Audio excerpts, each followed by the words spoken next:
성령으로 신앙 고백하심으로 11월 21일 화요일 아침 예배를 하나님께 드립니다.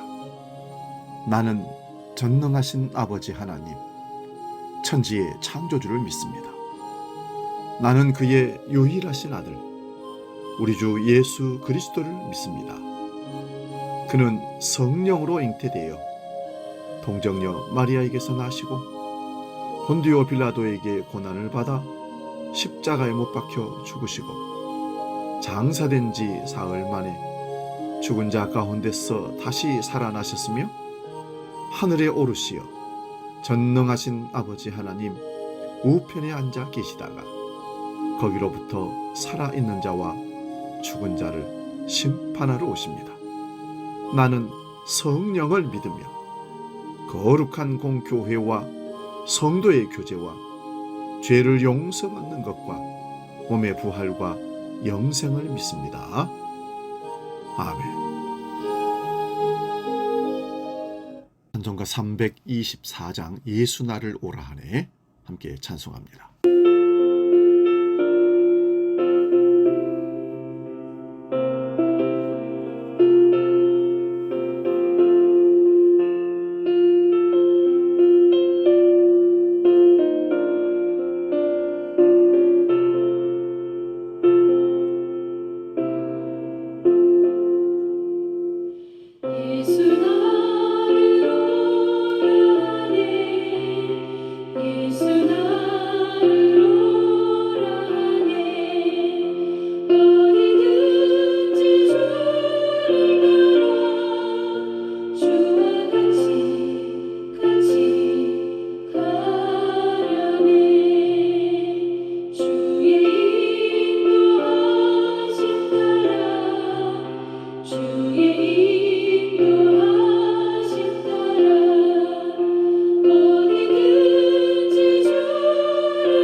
오늘 우리에게 주시는 하나님 말씀은 구약성경 이사야 44장 28절에서 45장 7절까지 말씀입니다.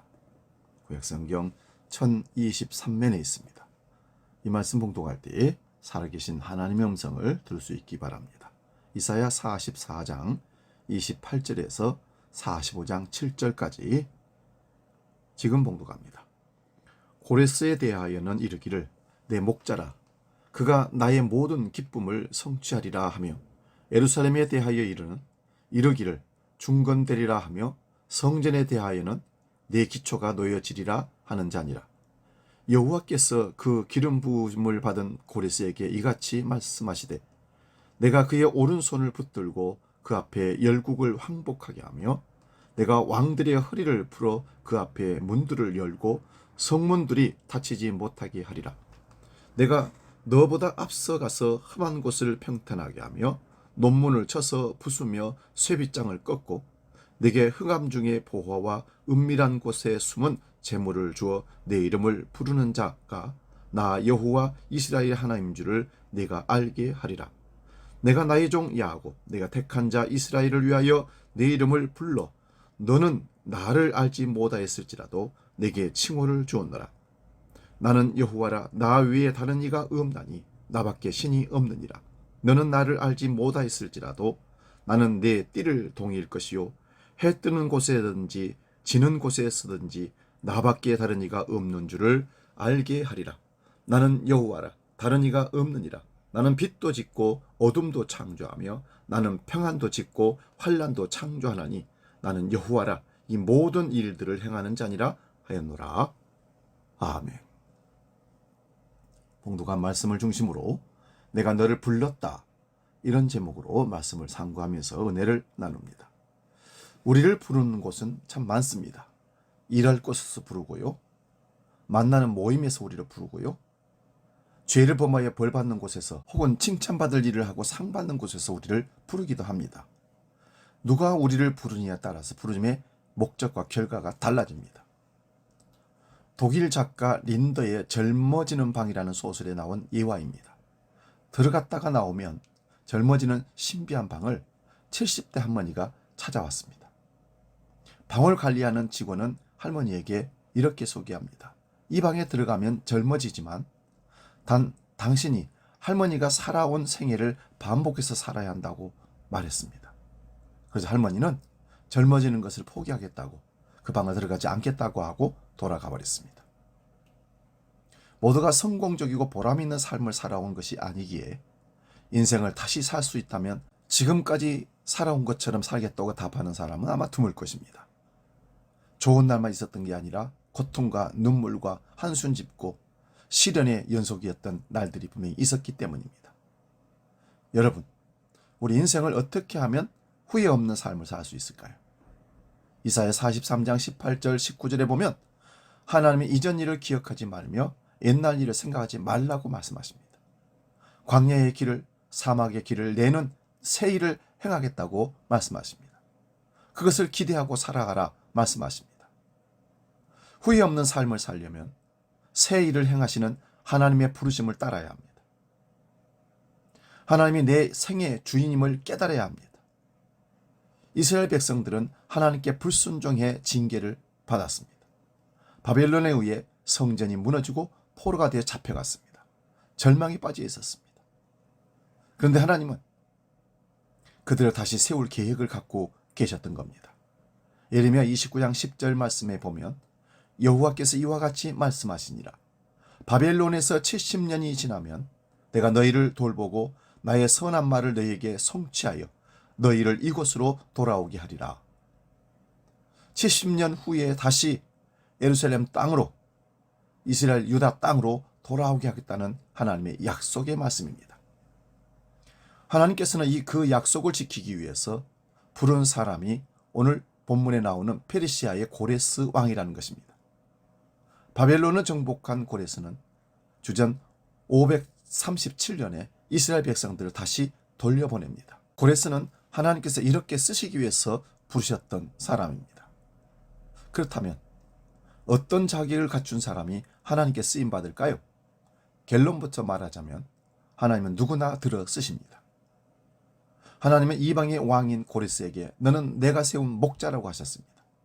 이는 다윗을 왕으로 세울 때 하신 말씀과 같은 말씀입니다. 이방인일지라도 하나님은 들어 쓰십니다. 부르심을 받은 것이 곧 자격이 되는 것입니다. 하나 기억할 것이 있습니다. 지금 현재 저와 여러분이 있는 곳이 하나님이 주신 사명을 이룰 수 있는 자리라는 것은 꼭 기억하시기 바랍니다. 에스더 4장에 보면 유대인을 멸할 계획을 갖고 있던 하만의 악행을 왕에게 말하기 두려워하는 에스더가 나옵니다. 왕이 부르지 않는데 후궁이 나가서 왕을 만난다는 것은 죽음을 무릅쓰고 나가야 됩니다. 그런데 그 에스더에게 사촌 오빠인 모르드게가 있었습니다. 모르드게가 왕에게 나가는 것을 꺼려하고 자기 자리를 보존하려고 하는 에스더 조카에게 이렇게 말합니다. 이때 네가 만일 잠잠하여 말이 없으면 유다인은 다른 데로 말미암아 노임과 구원을 얻으려니와 너와 네 아버지의 집은 멸망하리라. 네가 왕후의 자리를 얻은 것이 이때를 위함이 아닌지 누가 알겠느냐. 그러면서 왕 앞에 나가서 백성들이 하만의 악행에 죽어가겠다는 그 말을 전하라고 권면합니다. 그때 에스더는 자신의 사명을 깨닫고 용기를 갖고 나아갑니다. 그때 하는 말이 죽으면 죽으리라 하면서 나갔다는 것입니다. 하나님은 사명을 감당할 능력을 허락하십니다. 고레스에게 의로운 하나님의 오른손으로 붙들어 주시겠다고 약속하십니다. 결국 열국과의 전쟁에서 승리하게 하셨습니다. 하나님은 우리를 불러주시기 전에 우리는 죽은 영혼에 불과했습니다. 그러나 우리를 부르시어 당신의 자녀로 삼아 주셨습니다. 하나님의 뜻을 이루는데 그리고 우리를 동참시키셔서 하나님의 일을 하게 하셨습니다. 그리고 우리를 부르시고 구원하신 하나님은 우리의 생을 의미 있게 살도록 이끌어 가십니다. 오늘도 하나님은 저와 여러분을 부르시고 계십니다. 그 부르심에 응답하시기 바랍니다. 그리고 주신 사명을 내가 하나님의 일에 동참했다는 감격과 기쁨으로 그 사명을 감당할 수 있기를 바랍니다. 기도하겠습니다. 우리를 부르시고 인도하시는 아버지 하나님, 오늘 하나님께서는 내가 너를 불렀다 말씀하십니다. 이방 왕이었지만 고레스를 부르셔서 이스라엘 백성들을 고국으로 돌아갈 수 있도록 도와줬던 지도자로 삼으셨습니다. 하나님은 모든 부르심에 후회함이 없다 하셨습니다. 내가 너를 불렀다, 내가 너를 지명하여 불렀나니 너는 내 것이라 하시며 오늘도 보내시는 그 하나님의 말씀에 순종하고 사명 감당할 수 있는 우리 모두가 되게 하여 주옵소서. 주기도록 기도합니다. 하늘에 계신 우리 아버지, 아버지의 이름을 거룩하게 하시며 아버지의 나라가 오게 하시며 아버지의 뜻이 하늘에서와 같이 땅에서도 이루어지게 하소서. 오늘 우리에게 일용할 양식을 주시고 우리가 우리에게 잘못한 사람을 용서하여 준 것 같이 우리 죄를 용서하여 주시고 우리를 시험에 빠지지 않게 하시고 악에서 구하소서. 나라와 권능과 영광이 영원히 아버지의 것입니다. 아멘.